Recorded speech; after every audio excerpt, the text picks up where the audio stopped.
अस्सलाम वालेकुम class. Welcome to BS chemistry first semester.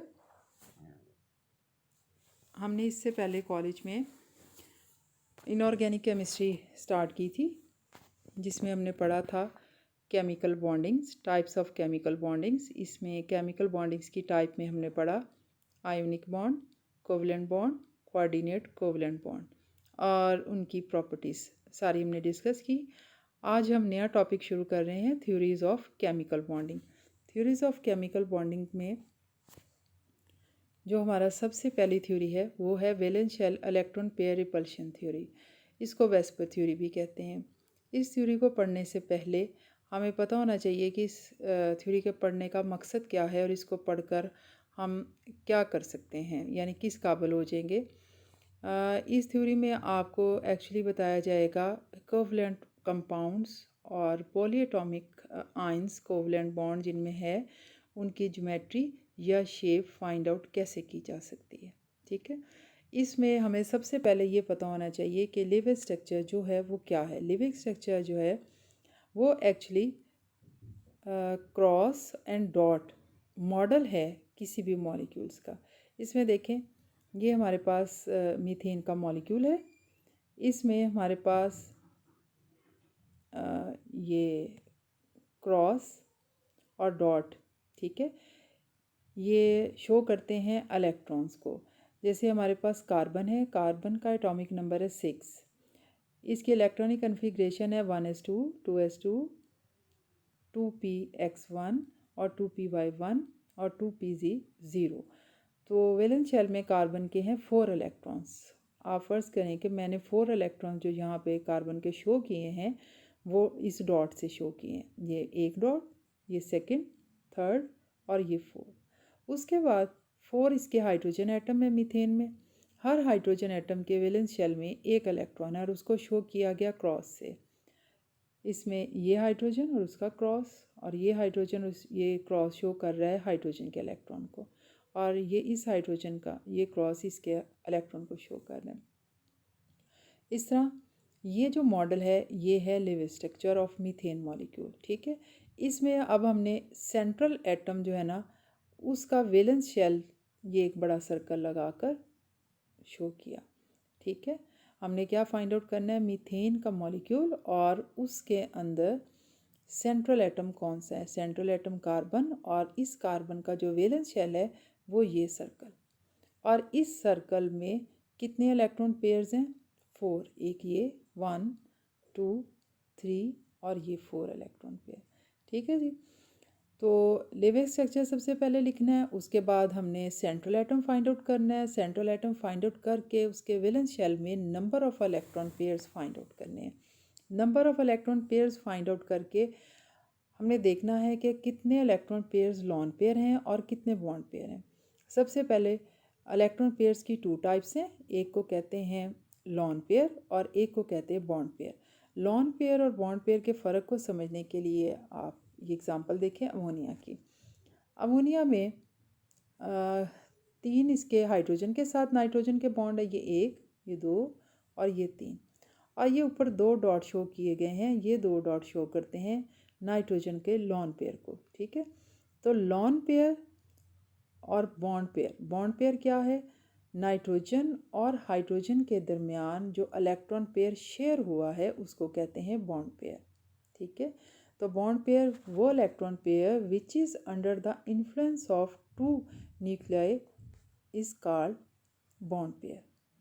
और उसके बाद लॉन पेयर क्या है, lone pair it is a electron pair which is under the influence of only single nuclei is called lone pair. ठीक है, इस लॉन पेयर को सिर्फ नाइट्रोजन का न्यूक्लियस अट्रैक्ट कर रहा है, इसलिए हम इसे कहते हैं लॉन पेयर। और इस बॉन्ड पेयर को, जिसको कि एक लाइन की शो में लाइन की सूरत में शो किया है, एक्चुअली इसमें 2 इलेक्ट्रॉन्स हैं, एक नाइट्रोजन की तरफ से आया और एक हाइड्रोजन की तरफ से आया, तो ये बॉन्ड पेयर है। ठीक है, इस बॉन्ड पेयर को ये 2 न्यूक्लियस अट्रैक्ट कर रहे हैं। लॉन पेयर जो है वो ज़्यादा स्पेस ऑक्यूपाई करेगा as compare to bond pair, क्योंकि लॉन पेयर को सिंगल न्यूक्लियस अट्रैक्ट कर रहा है और बॉन्ड पेयर को 2 न्यूक्लियस रिएक्ट कर रहे हैं। ठीक है जी, यहाँ तक आपको समझ आनी चाहिए कि हमारे पास लेवल स्ट्रक्चर हमने कैसे लिखना है। इलेक्ट्रॉनिक इसको लिखने का तरीका ये है कि सबसे पहले आपने जिस मॉलिक्यूल का लेवल स्ट्रक्चर लिखना है उसके अंदर जितने एटम्स पाए जाते हैं उनकी इलेक्ट्रॉनिक कन्फिग्रेशन लिखें। जैसे इस मीथेन में कार्बन और हाइड्रोजन है, कार्बन के इलेक्ट्रॉनिक कन्फिग्रेशन लिखें, फिर आप हाइड्रोजन के लिखें, फिर उसके बाद सेंट्रल एटम को लोकेट करें, सेंट्रल एटम के वैलेंस शेल के जितने इलेक्ट्रॉन्स हैं वो लिखें, और उसके बाद जो इसके टर्मिनल हैं, टर्मिनल मैंने बोला हाइड्रोजन को, वो लिखें और उनके इलेक्ट्रॉन लिखें। ठीक है, और फिर आप सेंट्रल एटम का जो वैलेंस शेल है उसके गिर्द सर्कल लगाकर उस सेंट्रल एटम के वैलेंस शेल में number of electron pair find out करें। Number of electron pair find out करने के बाद आप फाइंड आउट करें कि इसमें लॉन पेयर कितने हैं और बॉन्ड पेयर कितने हैं, तो वो लिखें। अगर सारे के सारे बॉन्ड पेयर हैं तो भी ठीक है, अगर कोई एक आध लॉन पेयर है तो वो मेंशन कर दें। ठीक है जी, उसके बाद अब इसका जो मेन पॉइंट है जिस पे ये बेस कर रही है वेस्टवुड थ्योरी, वो क्या है? The electron pairs both lawn pairs and shared pairs surrounding the central atom must be arranged in space as far apart as possible to minimize the electrostatic repulsion between them। इसका मतलब ये है कि जितने भी इलेक्ट्रॉन पेयर्स हैं surrounding the central atom के valence shell में, उसके इर्द गिर्द वो अपने आप को इस तरह से अरेंज करेंगे कि इन पेयर्स के दरमियान मैक्सिमम डिस्टेंस हो ताकि जो इलेक्ट्रोस्टैटिक रिपल्शन है वो मिनिमाइज हो सके। ठीक है, मेन पॉइंट क्या है कि जो number of electron pairs present in the valence shell of central atom try to arrange themselves at maximum distance in order to have minimum electrostatic repulsion। ठीक है, इस बेस पे मॉलिक्यूल की ज्योमेट्री या शेप बनेगी।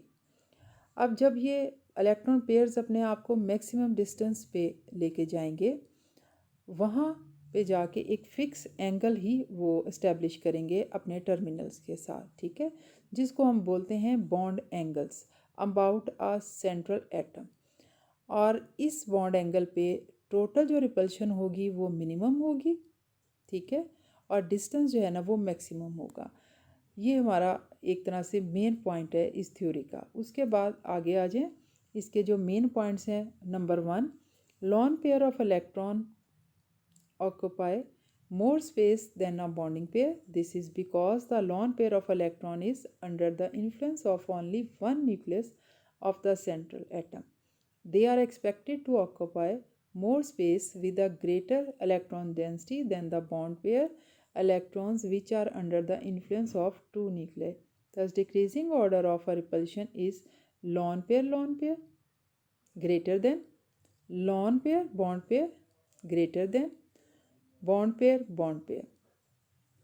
ये अभी हमने पॉइंट डिस्कस किया कि लॉन पेयर ज़्यादा स्पेस ऑक्यूपाई करता है as compare to bond pair, जिसकी वजह से लॉन पेयर के दरमियान रिपल्शन सबसे ज़्यादा, और उससे कम लॉन पेयर और बॉन्ड पेयर, और उससे कम बॉन्ड पेयर और बॉन्ड पेयर।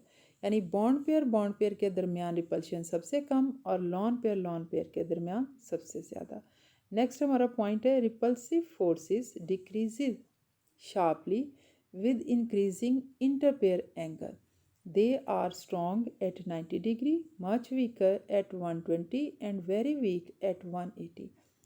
इसका मतलब है कि अगर हमारा इंटरपेयर एंगल कम है तो हमारे पास रिपल्सिव फोर्सेस जो है ना वो ज़्यादा हैं। यानी 90 डिग्री के एंगल पे जो इलेक्ट्रॉन पेयर्स में रिपल्शन होगी वो मैक्सिमम है। अगर एंगल 120 का होगा तो रिपल्शन इलेक्ट्रॉन पेयर्स में 90 की डिग्री कम हो जाएगी, 90 डिग्री की निस्बत कम हो जाएगी। और अगर एंगल 180 का है तो रिपल्शन जो है ना बिटवीन इलेक्ट्रॉन पेयर्स और ज़्यादा कम हो जाएगी।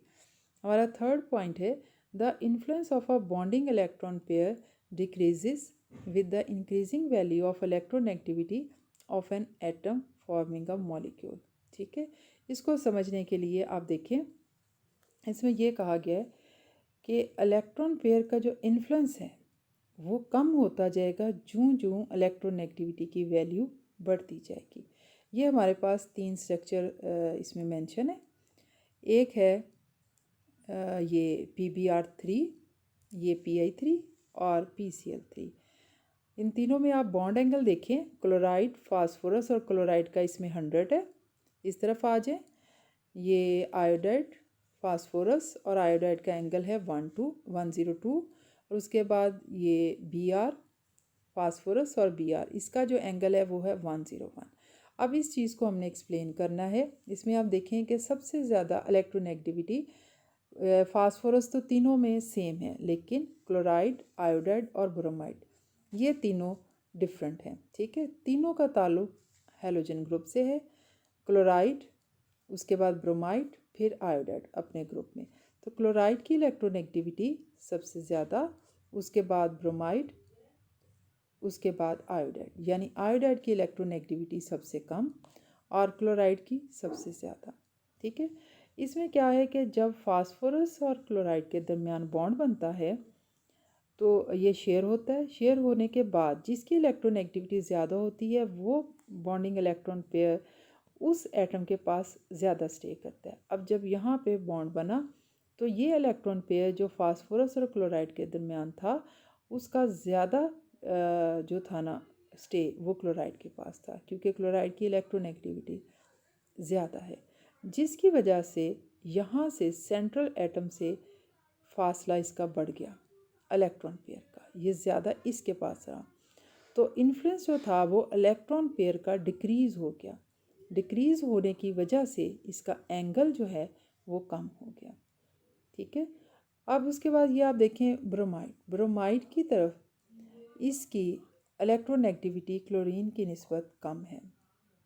जब इसकी इलेक्ट्रोनेगेटिविटी कम होगी तो ये जो बॉन्ड पेयर शेयर हुआ है इसका इन्फ्लुएंस जो है इलेक्ट्रोनेगेटिविटी के कम होने की वजह से थोड़ा सा बढ़ गया। अब इसका डिस्टेंस इलेक्ट्रॉन पेयर ज़्यादा फास्फोरस के पास स्टे करेगा, जिसकी वजह से बॉन्ड एंगल थोड़ा सा बढ़ गया, 100 से ये 101 हो गया। अब अगर हम Pi की तरफ देखें तो आयोडाइड की इलेक्ट्रोनेगेटिविटी और कम है। जब इसकी इलेक्ट्रोनेगेटिविटी और कम है तो इलेक्ट्रॉन पेयर का इन्फ्लुएंस जो है ना वो और बढ़ गया, जिसकी वजह से एंगल जो है वो ज़्यादा हो गया। ठीक है, इस पॉइंट को आपने इस तरह से समझना है बेटा कि जो टर्मिनल की इलेक्ट्रोनेगेटिविटी बढ़ती जाएगी, ठीक है, तो जो इंटरपेयर एंगल है वो कम होता जाएगा।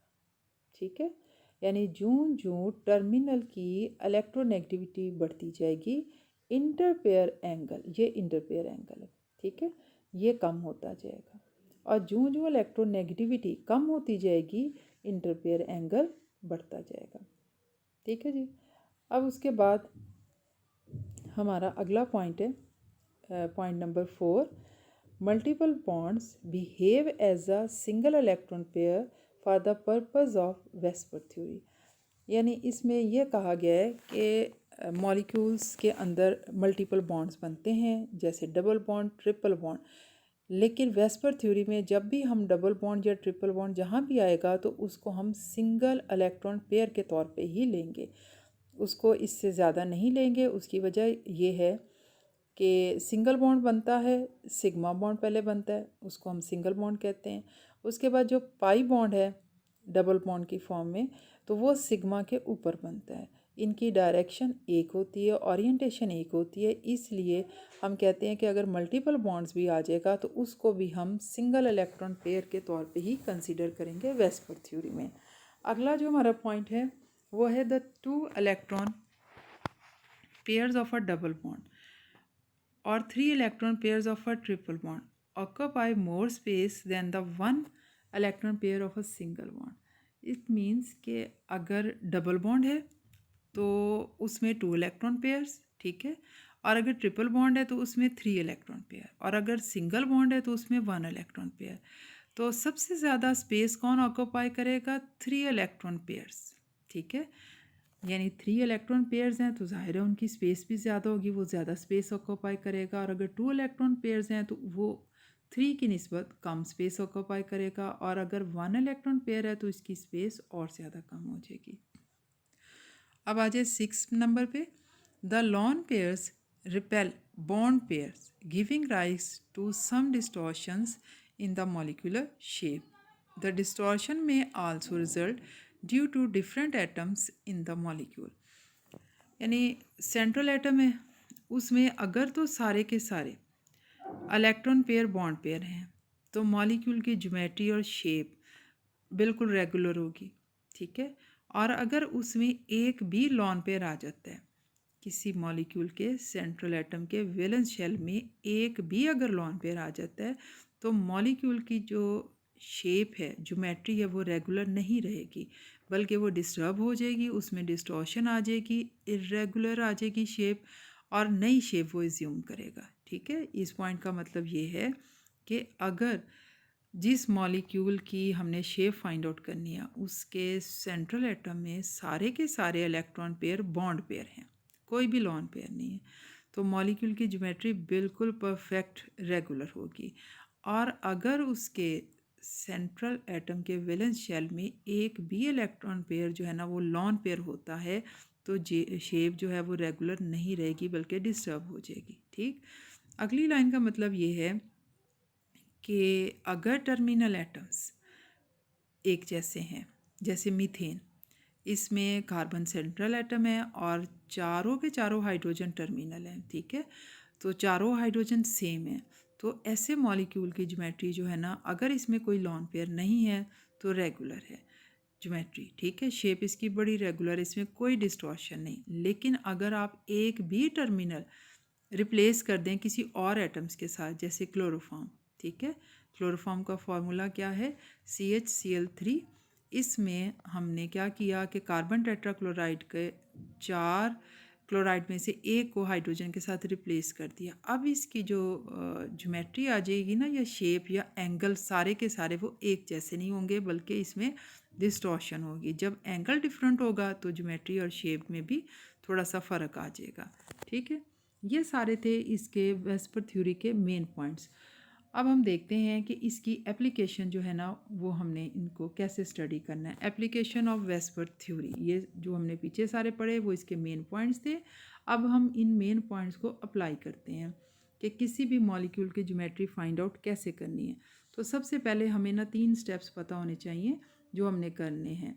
जब भी किसी भी मॉलिक्यूल की ज्योमेट्री फाइंड आउट करनी है, सबसे पहले उसका लेवल स्ट्रक्चर लिखें, ठीक है। लेवल स्ट्रक्चर लिख के आपने फाइंड आउट करने हैं कि कितने इलेक्ट्रॉन पेयर्स हैं, ठीक है जी। जैसे फर्स्ट स्टेप क्या है वेस्पर थ्योरी का, कि जो आपने सबसे पहले लेवल स्ट्रक्चर लिखना है। ये किस लिए लिखना है, ताकि हमें ना इलेक्ट्रॉन पेयर्स जो सेंट्रल एटम के वैलेंस शेल में वो फाइंड आउट हो जाए। सेकंड स्टेप हमारा क्या होगा, इसमें हम ना total number of electron pairs including lone pair और बॉन्डिंग इलेक्ट्रॉन पेयर दोनों फाइंड आउट करेंगे। सबसे पहले लेवल स्ट्रक्चर लिखेंगे, फिर हम देखेंगे सेंट्रल एटम के वैलेंस शेल में total number of electron pairs कितने हैं, ये फाइंड आउट करेंगे। और थर्ड नंबर पे हम क्या फाइंड आउट करेंगे कि हमने देखना है कि इसमें लॉन पेयर्स कितने हैं, ठीक है। आपने पहले इलेक्ट्रॉन पेयर्स निकाले, उसके बाद आपने अलग-अलग कर लेने हैं लॉन पेयर कितने हैं और बॉन्ड पेयर कितने हैं, और उसके बाद जो हमने पीछे रूल्स पढ़े हैं उनको अप्लाई करके मॉलिक्यूल की ज्योमेट्री फाइंड आउट करनी है। ये मैं एक दफ़ा फिर आपको रिवाइज़ करवा दूं कि जब भी आपने अप्लाई करनी है VSEPR theory to find out the geometry और शेप ऑफ द मॉलिक्यूल, तो सबसे पहले आपने क्या करना है, लेवल स्ट्रक्चर लिखना है। लेवल स्ट्रक्चर लिखने के बाद अगला स्टेप क्या है, आपने सेंट्रल एटम के वैलेंस शेल में number of electron pairs find out करने हैं। थर्ड स्टेप क्या है, थर्ड स्टेप में आपने जो number of electron pairs find out कर रहे हैं उसको देखें कि इसमें लॉन पेयर्स कितने हैं और बॉन्ड पेयर्स कितने हैं, वो तादाद आप लिख लें, ठीक है। अब जो इसका फर्स्ट रूल है वो क्या है कि सेंट्रल एटम है, सेंट्रल एटम्स के आपने वैलेंस शेल में number of electron pair find out करने हैं। Number of electron pair find out करके आपने ज्योमेट्री की तरफ जाना है। अगर तो सेंट्रल एटम के वैलेंस शेल में ओनली 2 इलेक्ट्रॉन पेयर हैं तो उसकी ज्योमेट्री होगी लीनियर, और अगर उसके वैलेंस शेल में सेंट्रल एटम के वैलेंस शेल में 3 इलेक्ट्रॉन पेयर हैं तो फिर ज्योमेट्री होगी ट्रायंगुलर और प्लेनर, और अगर 4 या 4 इलेक्ट्रॉन पेयर्स हैं तो ज्योमेट्री क्या होगी टेट्राहेड्रल, और अगर 5 इलेक्ट्रॉन पेयर्स हैं सेंट्रल एटम के वैलेंस शेल में, तो फिर ज्योमेट्री क्या होगी, ट्राइगोनल बाई पिरामिड। और अगर 6 इलेक्ट्रॉन पेयर्स हैं वैलेंस शेल में, सेंट्रल एटम के वैलेंस शेल में, तो फिर ज्योमेट्री क्या होगी, रेगुलर ऑक्टाहेड्रल।